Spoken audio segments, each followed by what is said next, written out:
Well, a pleasure. It's been a while since we've had Rabbi Chwat or Rabbi Chwat back. He serves as the director of the Rav Kook archives in Beit Harab, really one of the experts on the thought and philosophy of Rav Kook. He's taught in many of the midrashot in Israel, many of the seminaries in Shivot where the American kids go, and been living in Israel for since your year of after high school, right? You made Aliyah right after Right, high school. Bnei Akiva, right. the Bnei really worked with you. Okay, so happy to hear and a pleasure to welcome you. Vakasha, talking on Tekiya Shofar. Vakasha. Okay. Shalom, everybody. First of all, I want to dedicate the shiur to the chayalim and the wounded and everyone who's in the shelters. And Be'ezrat Hashem, we should have in the new year Besarot Tavot Yeshuot V'Nechamot for each and every one of us and for all of Am Yisrael. Um, Many of us have, maybe everybody has, certain ironic timing issues that they remember from their childhood. I remember in third grade when we were learning about the Haggadah of Pesach, we opened up the door for Eliyahu, and there was Mrs. Ratner, the secretary, waiting to just to come in. And that's the type of thing that everybody remembers. Another one of those ironic moments is one time during Rosh Hashana, right during Tekiya Shofar, there was an ambulance outside, and everybody was laughing. And as we're going to see, there's a lot of irony in that because the ambulance and the siren have a lot to do with Yom Teruah. So let's get right into the sources. We see in source number one in Bamidbar Perek Kaftet Pasuk Aleph. That's the book of Numbers 29. ובחודש השביעי באחד לחודש מקרא קודש יהיה לכם. Then on in the seventh month, that's the month of Tishrei, at the beginning of the month, יהיה לכם כל מלאכת עבודה לא תעשו, יום תרועה יהיה לכם. It is a holiday that we don't do work on that day, just like Shabbat, just similar to Shabbat, similar to Yom Tov, and it is called Yom Teruah Yelachem. It is a day of blowing the Teruah, blowing the shofar. So that is the essence of the of Rosh Hashanah. Hello, do you see me? Do you hear me? Somehow I got. We hear you fine. We hear you Oh, fine. okay, No problem. okay. And then I brought for you from the Navi Chezkel, chapter 33, where he writes as follows: What is the job of a shomer? Anyone who's ever done the Israeli army knows that you do a lot of shmirot, a lot of guard duties. And here we have the Navi is told what is the job of the guard. Vayidvar Hashem Elai more ben Adam. Hashem, God says to Yechezkel, Son of man, daber bnei amcha v'amarta alehem, eretz ki avi alei acherev. Tell the people that when a war breaks out, sword comes upon a country, and the people will appoint a guard to stand on guard. And his job is to look out and to see what's coming. We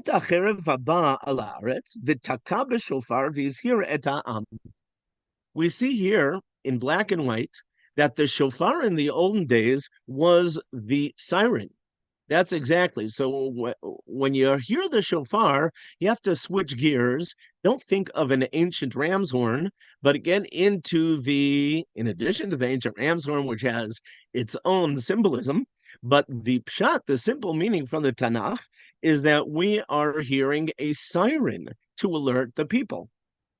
Pasuk Daled, V'shama shomeat kol hashofar, v'lo nizhar, and if the guard if the guard blows the shofar to alert the people, and somebody hears the siren and he doesn't do anything about it, if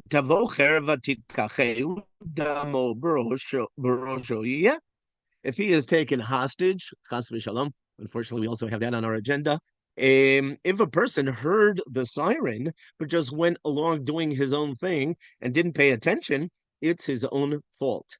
Or as we say in Hebrew, zabasho, zota ba'aya shelo. That's his fault. V'atzofek yirat acher ba v'lo taka b'shofar.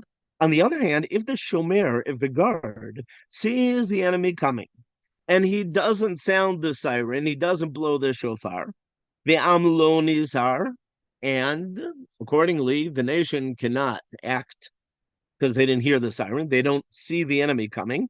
V'tavo cherev v'tikach me'em nefesh, and the enemy, they come and they take hostages. Hu bavono nilkach v'damo miyad hatzofeh ed Rosh. If the Shomer did not sound the siren, he is at fault for everyone. And we see here that the anybody when I was a kid growing up in America, we didn't. I don't remember hearing sirens. In Israel, every now and then they sound the sirens just to test them, and there's an international sign of the siren.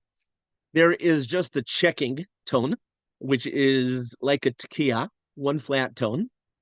And then there is and they say that if it's a real air raid alert, there will be up and down sounds, which is the Teruah. That's exactly what the Teruah is. The Tekiya, and how do you know when you can leave your shelter?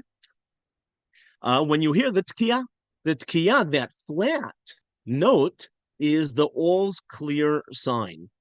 And as far as I understand, this is international. In Israel, they stopped testing the up and down signs, and they stopped bichlal in a lot of places because it gets people very nervous.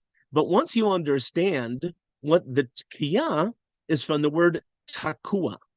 Takua is something like when you're tokeya a masmer, when you bang in a nail into a wall, it is static. It is set. It's not supposed to move. That's the takiya. Kia is takua. On the other hand, teruah is from the word ra'ua. Ra'ua means shaky. And each one of these is respectively exactly the sound that it makes. Now, to take it one step further, we actually have the decoding of the shofar in the Torah itself.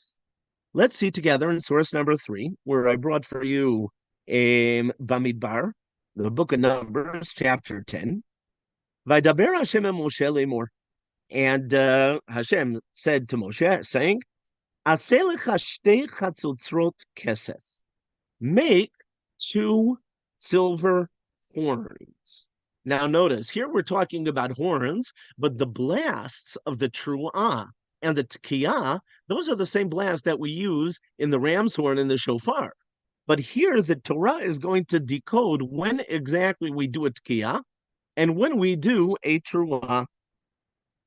And we'll see that not only is it if you do the wrong one, but the Torah is going to say that when you have to do a Tekiya, titka'u below tariu. You have to do a Tekiya and davka not a Teruah. So what is the code?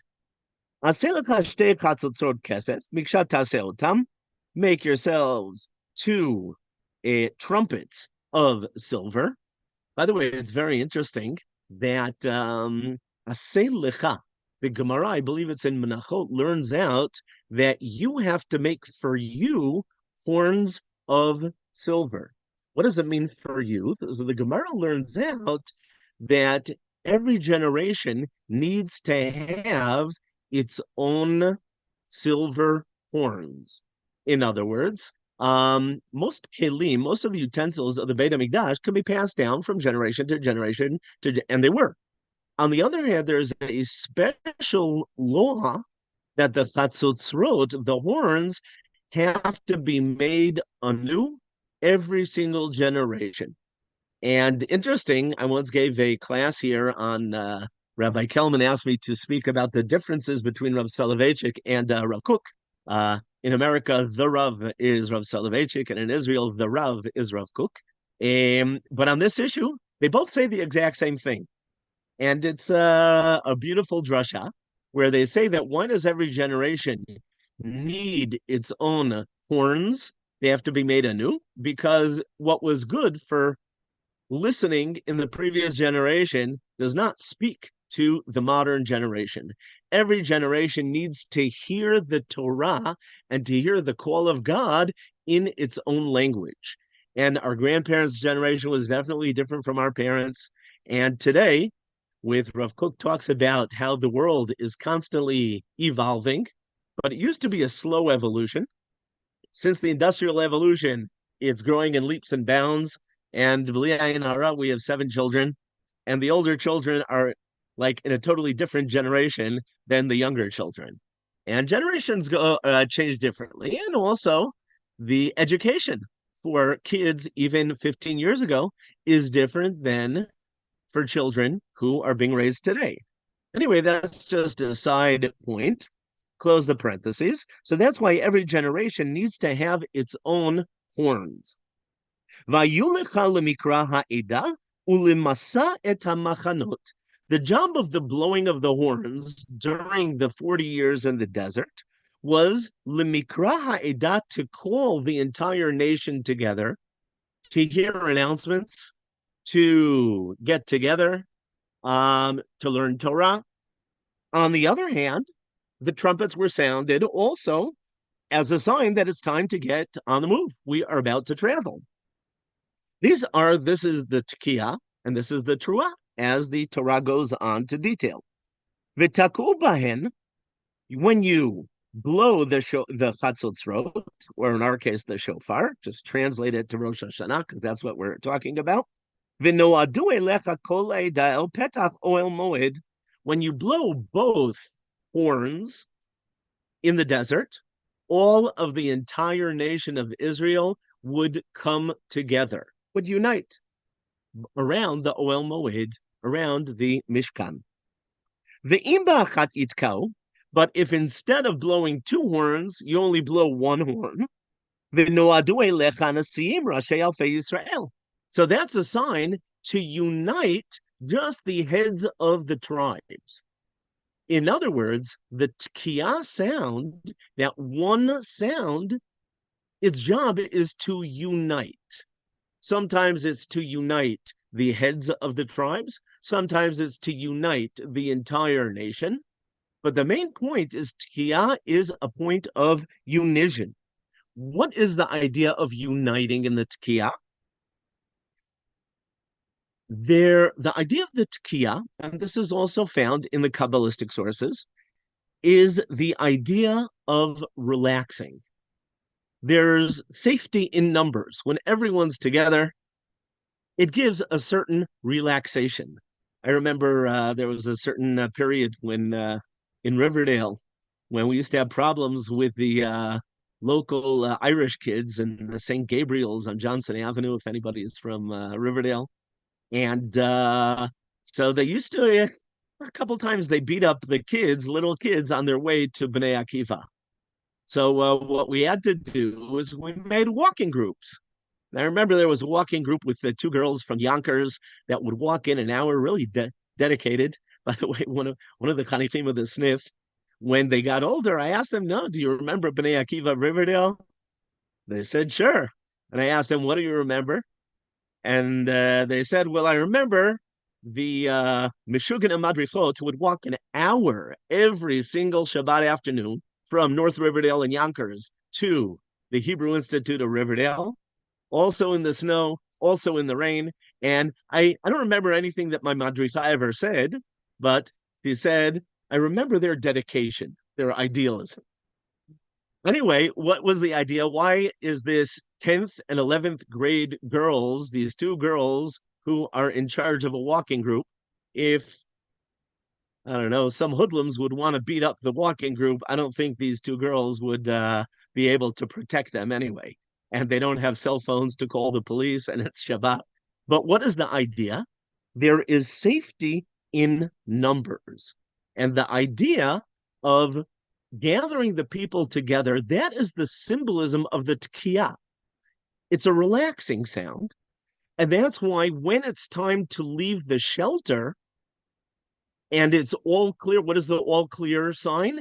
It is that one Tekiya sound, which is the sound that was used to unite people in the desert. And also notice it's one sound. That's the symbolism of uniting. Continues, we're in Bamidbar, again, chapter 10, Pasuk Hey, 5. Utkatem Teruah v'nasu, I'm sorry, yeah, Utkatem Teruah v'nasu machanot achonim kedma. But if you want to travel, right, we traveled a lot during the 40 years in the desert. How did people know that it was time to travel? Well, they would sound a teruah and not a tekiya. They would have that up and down sound, that of ra'ua, teruah, from the word ra'ua, that it is shaky. And that's a sound that it's time to get moving. Now, what is the idea of time to get moving? Well, in the desert, when one travels, there are a lot of dangers.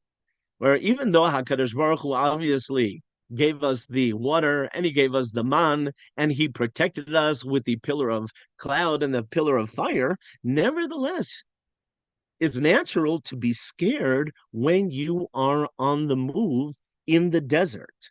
There are scorpions, there are enemies. Look at Amalek, right, who attacked us. The idea that when we are on the move in the desert, how did people know that it's time to move? They would blow a teruah. That is a sign that there's danger involved, that we have to move, just like the sound is a moving sound, as opposed to the all clear tekiya sound. Pasuk Vav. Utkatem teruah shenit, v'nasua machanot tachonim temana teruah yitku l'maseha. You remember there are four different camps. So when you make one teruah, that's a sound that the eastern camp of Yehuda, time for them to go.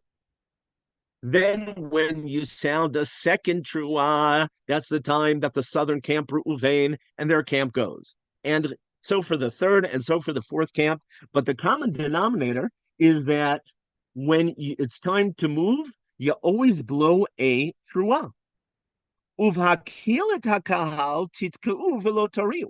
the other hand, just in case you didn't understand the principle, that when you want to gather the community together, you do a tekiya and don't do a teruah, because you're going to get the people nervous. That's going to throw them off. Pasuk Chet. This,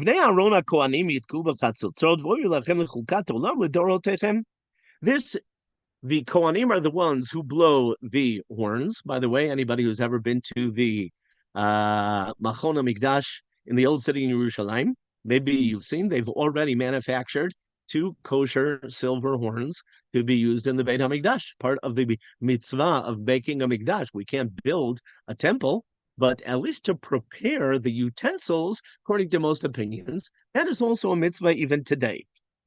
But the idea is that these symbols, that of a tekiya and that of a teruah, these are eternal symbols. Pasuk Tet. And when a war breaks out in your country, you shall blow a teruah with those horns. That's a sign again that it's danger. So again, when do we do a teruah? Twice. Two situations that are really the same idea. One, when we are traveling and about to face the dangers of the travels. Second of all, when we go to war, and that it's not a coincidence that these are both the symbol of the teruah. And you have to start thinking about what does that mean when Rosh Hashana is called a day of teruah, a day of the siren. Pasuk Yud. But on holidays, happy days, the Ibn Ezra says that it's talking here about after Hashem gives the people of Israel victory, then we are supposed to dedicate a new holiday on the victory. Sounds familiar? That's exactly what Yom Ha'atzmaut, Israeli Independence Day, is, for the victory in the War of Independence. That is what Yom Yerushalayim is about, to celebrate the victory of the 6-Day War. And what do you do then? on these holidays and on Rosh Chodesh, utkatem b'chatzotzrot alotechem v'al shalmechem, and then you blow a Tekiya, v'ayu lechem lezikaron lifnei Hashem Elokechem, ani Hashem Elokechem. To summarize, we saw that the Teruah, as we said, is a sign that you have to get on the move, whether war or whether it is traveling. The Tekiya is to gather the people, and it's the all's clear sign. And that is the sign to this day, internationally, when you hear the siren. By the way,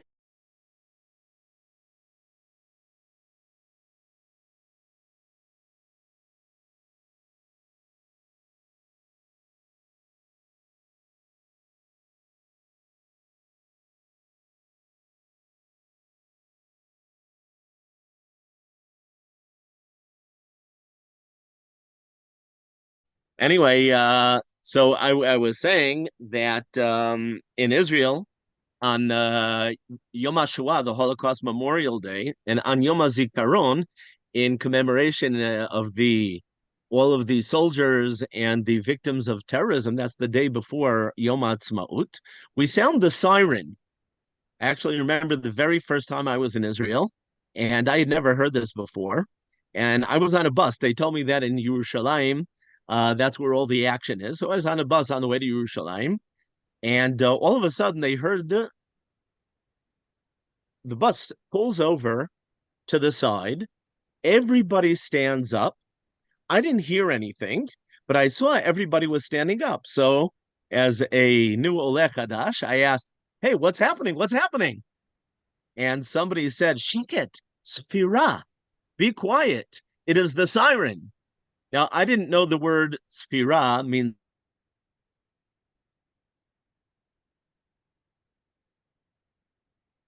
pulled over to the side, and in Israel, we all stand up to hear the Sfirata.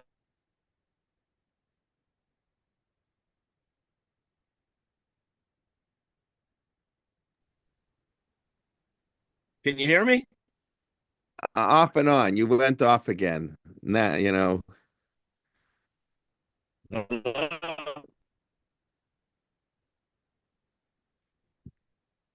Okay. Okay. So let's get back to the. So you didn't hear the punchline. okay. You're very fuzzy now, but if you can hear me properly. Okay. So I see that you froze. Oops. All right. And get a cup of coffee. Yeah, some people have coffee already. Um, Rabbi, sometimes it helps if he cuts the video and we just have yeah, the I thought of saying that. I don't know if that's really true, but we can ask. it I don't know. it really is true. You mean if he or all of us take off our video? No, him. Okay, He. I'll ask him. Hopefully he'll be back, but yeah.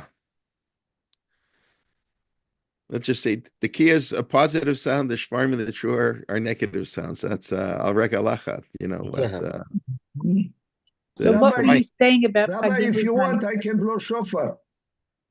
okay. I don't know. I heard Shofar already. Some of the Syrian Mark Shapiro told us. I don't know if it's the entire community, but I think in one of the Syrian shuls they don't blow shofar in Elul.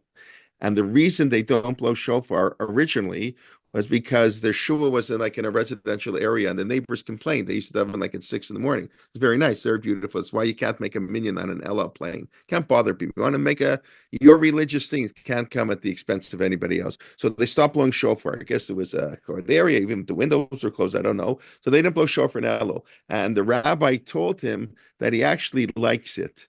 Not blowing shofar in Elul, even though now they're in a big shul. Once a minhag starts, it keeps going. We're not into change. So my understanding, he told him he likes it because when we come to show Rosh Hashanah, you're going to meet everyone. Like I've heard Shofar already. I've been 28 days. I've heard Shofar. So it's not exciting when you haven't heard Shofar a month. When you hear that first blast of Rosh Hashanah, so I still think that blast of Rosh Hashanah is different than Elul, but I totally hear what he was saying. There's something special. So we heard Shofar once this morning. Okay, Rabbi Ari, they tell me you should take your video off if you freeze again. So we'll have to do Torah listening, Torah lishma, right? Lishmoa. Okay, so hopefully you'll be fine. And let's go. Let's see. Okay, can you speak? I mean, you can speak. The Okay. question is, can we hear you? Okay, and now we're going to get to the punchline. Yeah. Yeah. You hear me? You see me? Yeah, but they say if you turn off your Okay. video, it might be better. The main point, and this is where we're going.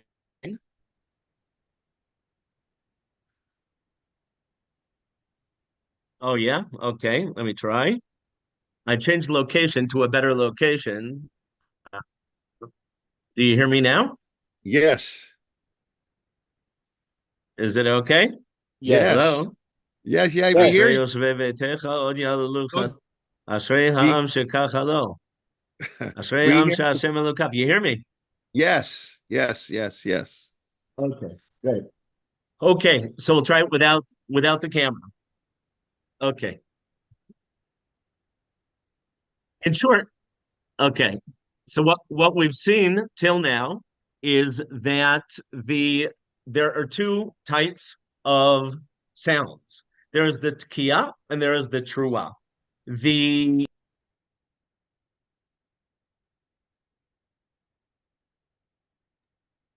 I guess the Shvarim got upset at him and knocked him out. But okay. What can I sorry, listen, but it's okay. But it is confusing actually because the Teruah, it says Yom Teruah Yelachem. So there's a debate. What's Teruah? Is Teruah Shvarim? Is Teruah a Shvarim Teruah? Or is it a Teruah? So sometimes we use the word Teruah, don't know what it means. I mean, that's when we blow shofar, you don't really have to blow all three. I mean, we do, but originally, 1,500 years ago, some shuls, yes, that's how I think many people explain that. In certain shuls they blew what we call a shvarim. In certain shuls they blew a shvarim trua, and in certain shuls they blew a trua. There were different minhagim. What do Rabbi Avahu, 3rd century in Caesarea. I'm filling in for you, Ari, if it's okay. I hope I'm telling you Rabbi Avahu by Caesarea when he joined it into one. They used to people at different minhagim, and it's really in the 3rd century only that the minhag developed. We're going to do shvarim trua, and trua alone. But I said the Shvarim got upset at you. You mentioned we have two sounds, the true and the kiss. So the Shvarim knocked you out. But okay. Okay. Bakasha. I hope we'll be okay now. The main point, though, is what is the connection between Aleph Tishrei, the day of the creation of the world, or to be more exact, the creation of man, and the Yom Teruah. And we saw that the Teruah is when we're on the move. And usually what happens on a new year, similarly on a person's birthday or Rosh Hashanah also is a international birthday, is that we do a cheshbon nefesh. It's like passages. Everybody knows the famous, it was a bestseller by Gail Shee, Passages, and we're all familiar with people who have a middle life crisis. That whenever you pass into a new stage, you ask yourself, where am I? And where should I be? And that's exactly what happens during an air raid siren. During an air raid siren, everybody is supposed to ask themselves, where am I and where should I be? That's what Rosh Hashanah is about. If Chas v'Shalom, there's an air raid siren in Israel, if you are in Miluim, then what you have to do is say, well, I am here, but I have to go to my army base. If you have children in the park, you're saying, well, I'm here, I have to go and bring them home from the park. If it's a conventional warfare, where am I? Where should I be? I have to go to the miklat, to the shelter. But those who remember the Gulf War in 91, where we were told that when we hear the siren, don't go to the shelter, but go to sealed rooms. But what's the common denominator? It's that where am I and where should I be? This is a basic existential question of to be or not to be that we ask on the days of judgment. And that's what Rosh Hashanah is about. To the same extent, who else does a Teruah? When an ambulance wants to pass through and say, my car is blocking him, he puts on that same Teruah siren. And I, as a driver, should ask myself, where am I? I'm blocking the ambulance. Where should I be? I should move over to the side, right? And the same thing with, we all remember the old alarm clocks that would make a Tekiya, and it would wake you up, but then you'd fall back asleep after 2 seconds. The more modern alarm clocks make a Teruah with up and down sounds where you ask yourself again, where am I? I'm in bed. And where should I be? I should be waking up and get out of bed and going to davening or whatever it is. In other words, the international sign of the Teruah is a siren to get on the move. And that's what we did in the desert for 40 years. It's either a sign to get on the move, that's the Teruah, or the Teruah was a sign to go out to war. But that's the common denominator of that up and down sign. On the other hand, there's an interesting halacha that before and after every Teruah, and as Rav Kelman pointed out, Shvarim is called a Teruah, Teruah is called a Teruah, Shvarim is called Teruah, but what we have to have is a sandwich. Before and after every Teruah, we need a Tekiya. And this is a very interesting halacha, because everybody knows that in Hebrew, it's called the Yeled sandwich, the middle child. I'm a middle child myself, number 3 out of 5 children. Everybody knows that the most important part of the sandwich is the middle. You call it a peanut butter sandwich because the middle is peanut butter. So too, the sandwich that we have at Rosh Hashanah is a sandwich of Tekiya, that's the all's clear sign. At the end, another Tekiya, the all's clear sign. And in the middle, we have a Teruah, which means where am I and where should I be? And I got to get moving. What is the idea? The duality of Rosh Hashanah, if we see in Nehemiah in source 5, in chapter 8, Nehemiah tells us that all the people were really upset and sad and crying. ויבוא עזרא הכהן את התורה לפני הקהל מאיש ועד אישה, וכל מבין לשמוע ביום אחד לחודש השביעי, so I can give out Rosh Hashanah. And he tells them in short, Hayom kodesh hu LaHashem Elokechem. Today is a holy day for God. Al tit'ablu, don't be mourning, don't be sad. Va'al tivku, and don't cry. Rosh Hashanah is not a sad day. Why? Because in addition to the Teruah, there is the first and the last sounds are Tekiya. Vayomer lehem lechu ichlu mishmanim. Go and eat fat meat. That was considered a luxury in those days. Ushtu mamtakim, and drink wine. Veshilchu manot le'nachonlo, and send food to those who don't have. Ki kadosh hayom ladunenu, va'al te'atzvu, don't be sad. Ki chedvat Hashem hima uzpem. Rosh Hashanah is a happy day, but it's also a sad day. It's also, God is Avinu, He is our Father, but He is also Malkenu, He is also our King, He is also our Judge. So we also have the Tekiya, and we also have the Teruah. And this is what I brought for you in source number 6, that we say before the Tekiya, in Tehillim 47, Allah Elohim B'Teruah. Elohim literally means judge. That is God's name of Midat Hadin. that God is the king, he is the judge, and he rises with the Teruah. Adonai bekol shofar, but Yudke Vavke, that is the regular kol shofar. That is the Tekiya. So what do? It's both. I could give the example of somebody who's driving. A kid, an 18-year-old, just gets his license.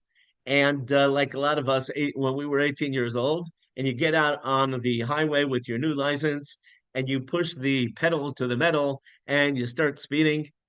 And this kid, all of a sudden, he's so enthralled in his new powerful toy that he doesn't notice there's a policeman behind him. And the policeman is coming closer and closer, puts on the siren, tells him to pull over. And this 18-year-old is thinking, why? All the time, all the effort, all the money that I put into learning how to drive, and the policeman's going to revoke my license. Remember, the first half year, you're on probation. And the policeman comes closer and closer to the car. And the 18-year-old sees in his rear window, he sees that it is his father. He forgot his father's a policeman. So his father, the policeman, who may be paid for the driving lessons, if any policeman is going to forgive me, it's my father. On the other hand, if there's one policeman who might give me a punch, a spanking, it's my father. So on Rosh Hashanah, our father is also our policeman. The Tekiya and the Teruah work together. And that is why, if you look at, and we'll finish off with some examples of the laws of the details of Rosh Hashanah. In source number 7, Rav Yosef Karo says, Ein mitanim b'Rosh Hashanah. You don't fast on Rosh Hashanah because it's a happy day. Onam lo yochlu kol sva'am. But don't overeat because it's also a Yom Teruah. It's a serious day. It's a day, again, like we said, on a day of passages, on the birthday, on the New Year's Day. By the way, I remember as a kid, I don't know if it's still true, they used to say that there are more suicides on New Year's Day than on any other day of the year. I don't know if it's still that way in America, but what is the idea? Why do so many people commit suicide on New Year's? It is a day of passage. It is a day where you ask, where am I? Is my life the way I want it to be? And where should I be? That's the Teruah. Source number 8, the Talmud Bavli, Masech Rosh Hashanah, Daf Lamed Bet asks, why don't we say Hallel in Rosh Hashanah? The answer, well, it's a day that we are standing before the judge. How can we sing the Hallel? It's not a happy day. Or maybe Yoter Nachon, it's a little happy day, and it's also a day of judgment. In source number 9, the Rambam says Rosh Hashanah and Yom Kippur, we don't say Hallel. And why? Because they're Yemei Teshuvah, they're days of repentance, of improvement. Upachad, and fear. We stand before the judge. Lo Yemei Simcha Yetera. They are not days for too much happiness. And anyone who's learned Rambam knows the Rambam is very careful with his words. What does it mean? It's not a day of too much happiness. Happiness, yes. Tekiya, but in the middle, it's called Yom Teruah. Don't overdo the happiness. The Rambam in the laws of Avelut in source 10 says that we know that when a person, Chas v'Shalom, is sitting Shiva, and a holiday comes, it stops the Shiva. It stops the Shloshim. What a Rosh Hashanah, is Rosh Hashanah considered a holiday that it stops the Shiva? The answer, says the Rambam in the laws of Avelut, chapter 10, yes, it is a holiday. The Rambam in Hilchot Tshuva, source 11, he calls Rosh Hashanah, he goes out of his way to say, B'yom Tov shel Rosh Hashanah, on the holiday of Rosh Hashanah. So all of these diukim. When does the Rambam have to say that Rosh Hashanah is a holiday? Because a lot of people think that it's a sad day, because they're concentrating on the Yom Teruah, on the we got to get moving, on the where am I and where should I be, the siren aspect, rather than the all clear aspect. But both are true. Similarly, we see Rabbeinu Asher regarding tefillah. and I understand that Rav Kelman spoke about this when I was on the Fritz. You say Chagim Uzmanim L'Sason on Rosh Hashanah. Well, some do and some don't. Everybody should follow their nusach that's printed in their machzor and what they do in their shul. But the point is that Rosh Hashanah is both. It's also a holiday. That's the Tekiya. That's the Avinu. But it's also Yom Teruah. It is Malkeinu. It is a day of that we have to examine ourselves. The same thing regarding how to dress on Rosh Hashanah. The Talmud Yerushalmi in source 15 in Rosh Hashanah 1:3 says that as opposed to most people, when they go before the judge, they wear dark clothing. They're scared of Yom Hadin. On the other hand, Aval Yisrael, the people of Israel, we are God's children. Einoken, Elalovshim Livanim, we wear white clothing. Why? Because we're confident that the judge, who is also our father, again, the policeman who's also our father, yes, he's going to judge us, but he's also going to have mercy on us. The Bach in Surah 16 asks an Orachayim Tafkuf Pei Ayin. He says, okay, so if it's a day that we're confident that God is going to forgive us, so instead of wearing white, why don't we wear colorful, happy clothing, festive clothing? And the answer is obviously it's both. And this is the duality of Rosh Hashanah, of the Avinu and Malkeinu. Maybe I'll finish off with a story that in the Hasidic Rebbeim, the Rebbe, the custom is that he's the chazan on the first night of Slichot, that we're going to start on Saturday night. And Slichot, we know, are prayers that we ask for forgiveness, etc., etc. And the Rebbe, he started saying Slichot, and he got to the 13 traits of God, which is the punchline that you're supposed to say with real kavanah, with real feeling. And he felt that his Hasidim weren't with him. So the Rebbe turns around and he says, no, makes a motion, no, wake up. And then they did another round and another 13 traits of God, again, gets to the punchline, and the people are still not really into it. So the Rebbe turns to the people in a way that only a Hasidic Rebbe can do. He stops in the middle of prayer and he says, how would you people like to know God's secret name that when you address God with this name, he always is going to answer your prayers? So all of a sudden, everybody was interested. There's the famous name of 72 letters, a secret name. There's God's name of 42 letters, secret name. What, the Rebbe is going to reveal the secret, one of the secret names of God? And the Rebbe said, the name, the secret name of God that he wants all of us to address him is Tati, Daddy. When you look at God as your father, how can he not answer your crying? I live in a yeshuv in Kochav HaShachar. We have about 450 families, an average of 7 children per family. That's a lot of children. And on Friday night, when everyone's davening together after tefillah, inevitably there's always going to be at least one kid who's crying. And when he cries, he yells, Abba, Daddy. And you see 450 heads turn around because maybe it's my child. Probably not, but you don't want to take a chance. That's why what the Hasidic Rebbe was saying. Yes, Yom Rosh Hashanah is Yom Teruah. It is a very serious day. It is the siren of up and down, of the ambulance, of where am I and where should I be? It's the alarm clock that wakes me up. Where am I and where should I be? On the other hand, before and after every Teruah is a Tekiya. All's clear, all's clear. The judge is our father, not to worry. I see somebody ask, where did the Shvarim come from? The Shvarim is actually a Teruah. I understand that Rabbi Kelman explained that when my Zoom was on the Fritz. Yeah. Okay. Okay, Rabbi, thank you very much. We're good. I think it's called, if I remember from English literature, pathetic fallacy, that their breakdown tends to show for us those broken sounds, Shvarim and Teruah, those not clear sounds. So you gave the shear with some little broken pieces in the middle coming back and forth. So I don't know, but yeah, everything ties in. But really, thank you very Everything much.